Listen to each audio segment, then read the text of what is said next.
Have you noticed more stiffness in your joints, aches that weren't there before, or concern about bone loss as you approach menopause? You're not imagining it. Over 60% of women report joint pain during perimenopause and menopause, and women can lose up to 20% of their bone density within the first 5 to 7 years after menopause.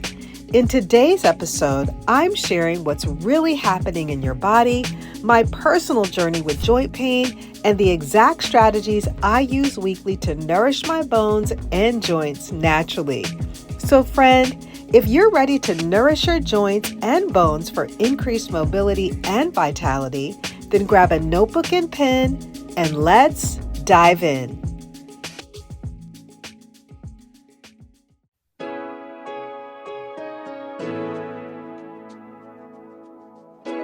Hey friend, welcome to Integrative Medicine for Energy and Health.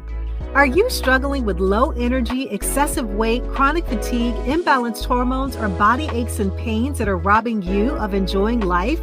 If you're ready to take the guesswork out of living a healthier life, you're in the right place. Hi, I'm Rekishia. I'm a mom, honorably retired Air Force veteran, award-winning author, social worker, and Christian alternative medicine provider. For years, I tried improving my health through conventional medicine and nothing worked until I finally found a simple strategy that was easy and fun.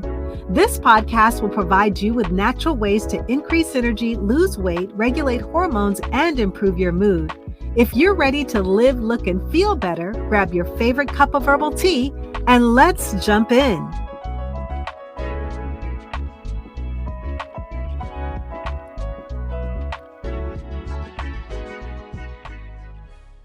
Hello, everyone, and welcome back to the podcast. If this is your first time joining me, I want to personally welcome you. And to the women who return week after week, this space was created for you. I'm Dr. Rekishia McMillan, and it is my passion to help women to feel, look, and live better. This show is for women who are ready to move beyond surface level answers, women who are seeking holistic solutions, and women who want to better understand their temples, especially during hormonal transitions. Now, let me ask you a question. Have you noticed stiffness when you wake up? Or aches that just weren't there before? When I entered menopause, I began experiencing joint discomfort in a way that I never had before. It just wasn't occasional, it was consistent. And it caused me to pause and really pay attention to what was happening in my body. Because the truth is, our bodies are incredibly and fearfully and wonderfully designed. We have over 120 joints in the body, places where our bones connect to allow movement. And at each of those joints is cartilage, which acts like a cushion, allowing smooth, effortless movement. Think about how many times a day you move without even thinking about it. Walking, reaching, turning your head, picking something up. These movements happen thousands of times a day, seamlessly, until something changes. Because when joint discomfort sets in, everything feels different. Movements that once felt simple can begin to feel stiff, restricted, and even painful. And this is where many women find themselves during menopause. Joint inflammation, that's often referred to as arthritis, is not just one condition. It's actually a group of over 100 conditions, all involving inflammation in the joints. And this is what led me to realize I needed to start supporting my joints intentionally. So what happens to bones and joints in menopause? As estrogen declines, bone and joint health are directly impacted. Estrogen supports bone remodeling, collagen production, and inflammation balance. And when it drops, bone breakdown increases, collagen declines, joints lose cushioning, and inflammation rises. And this is why women are at a higher risk for osteoporosis. Some key statistics show that up to 50% of women over 50 will experience a fracture. Women lose up to 20% of bone density post-menopause, and over 60% report joint pain. Did you know that the body is always rebuilding? Bone is actually living tissue regulated by what are known as osteoblasts, which build bone, and osteoclasts, which break down bone. Joint tissue depends on collagen, hydration, and nutrient delivery. With proper support, the body can restore and strengthen itself. When it comes to support, vitamin D and bone testing are essential. Vitamin D is necessary for calcium absorption. The test that's used to track vitamin D levels is called the 25-hydroxy vitamin D test. And this blood test measures the level of 25-hydroxy vitamin D in your bloodstream, which is the main circulating form of vitamin D and the most accurate indicator of your vitamin D status. I encourage every woman to request this test as part of her annual physical. And to test your bone density, there's a gold standard test known as the DEXA scan. You can get this, it's usually recommended at the age of 65, but you can also have it done earlier between the ages of 50 and 60 if you're having symptoms that are related to joint and bone pain. I'd like to share 7 strategies to help support your bone and joint health that I personally use and recommend to the women that I work with. Number 1, movement and strength training. Movement stimulates bone-building cells and improves circulation to your joints. Number 2, bone broth, which I absolutely love. This is a personal practice that I do every single week. Usually on Sunday evenings, I take out my crock pot and prepare bone broth for the week. This has become a consistent rhythm in my routine to nourish my bones. Bone broth provides collagen for cartilage repair, amino acids for tissue healing, and minerals for bone strength. If you'd like to know more about the healing power of bone broth, I invite you to listen to podcast episode 267, where I talk about hormone health and my ultimate bone broth recipe. 3 is consuming calcium-rich foods.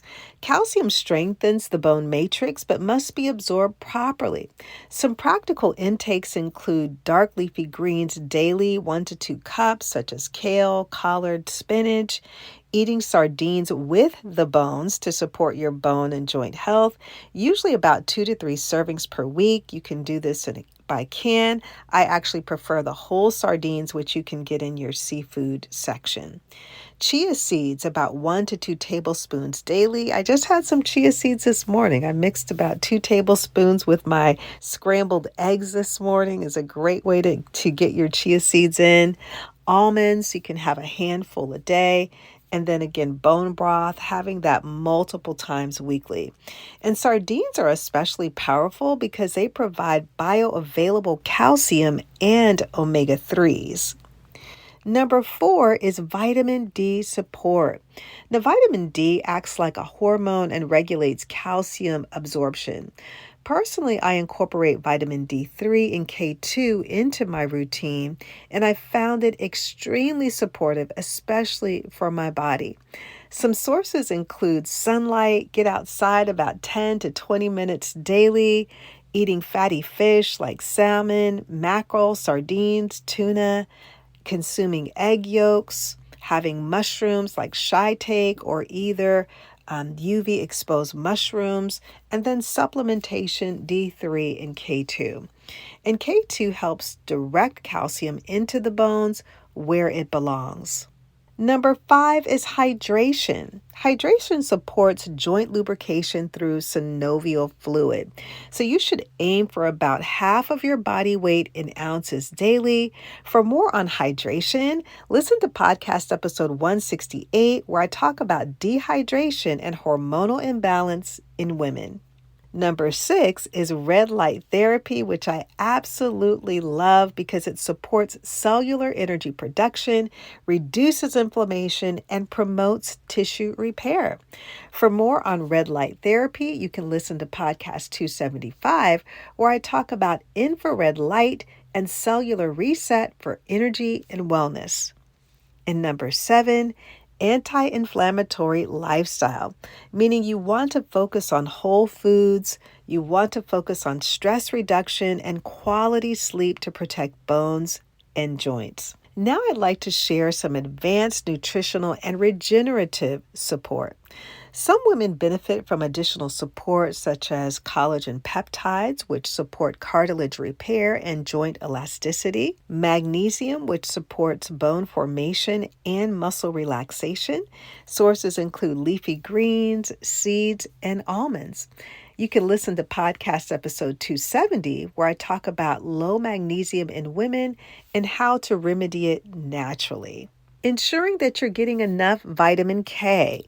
Vitamin K directs calcium into the bones. Some sources include egg yolks as well as fermented foods. Omega fatty 3 acids help to reduce inflammation and support joint mobility. Sources include salmon, sardines, flaxseed, and walnuts. And then finally, light therapy patches. Now, you may have heard me mention light therapy patches in the past, but I want to briefly explain what they are. These are non-invasive wellness tools that support the body using light-based stimulation. They don't deliver substances into the body, but instead they interact with the skin to help stimulate the body's natural healing processes. And so this may help to improve cellular communication, support circulation, reduce inflammation, and promote repair. At the cellular level, they support mitochondrial function, which helps your cells produce energy. And when your cells have energy, you can better repair and regenerate, especially in joints and connective tissue. I personally use this as part of my routine and offer them to clients who want additional support beyond nutrition and lifestyle. And like anything, this works best when layered on top of a strong foundation. Now let's talk about faith and bone health. Bones are mentioned approximately 80 to 98 times in the Bible, often symbolizing strength, help, deep emotional sorrow, or the physical body. Proverbs 17:22 says, "A broken spirit dries the bones."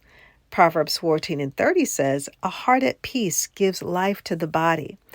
If you're experiencing joint or bone pain, it could be related to emotional issues and unresolved tension, which increases inflammation in the body. Healing from emotional burdens requires total surrender and laying those cares at the foot of the cross, where Jesus has said that we can cast all of our cares upon him because he cares for us. Healing requires alignment physically, emotionally, and spiritually. And so I want to encourage you to prayerfully consider the pain you're experiencing and allow the Holy Spirit to speak to your heart about what cares you need to lay at the foot of the cross. So let's wrap it all up. Bone and joint health is not just about aging, it's about how you support your body through change. When you combine nutrition, movement, cellular support, and emotional wellness and seeking God through prayer, you create the environment for healing.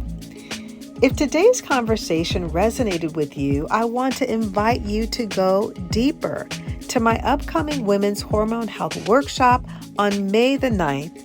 It's in person and virtual. In this workshop, we'll cover hormone balance and practical strategies for healing. You can register now by clicking on the link in today's show notes. Thank you so much for spending this time with me today. If this episode helped you, share it with another woman who may need this message. And remember, your body was designed to heal, restore, and rebuild. When you support it the right way, it will respond. Take care, and I'll see you in the next episode.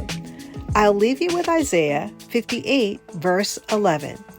"And the Lord shall guide you continually, and satisfy your soul in drought, and make fat your bones. And you will be like a watered garden, and like a spring of water, whose waters fail not."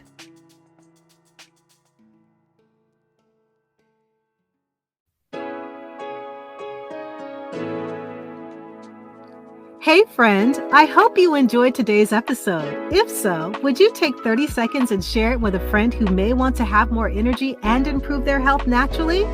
Also, I would love it if you could leave a quick review for the show on Apple Podcasts. It blesses me tremendously to know that this podcast is helping you. Alrighty then, it's time to go make a protein shake and go for a hike. No more days of feeling tired and drained. I'll see you in a few days for another episode. God bless.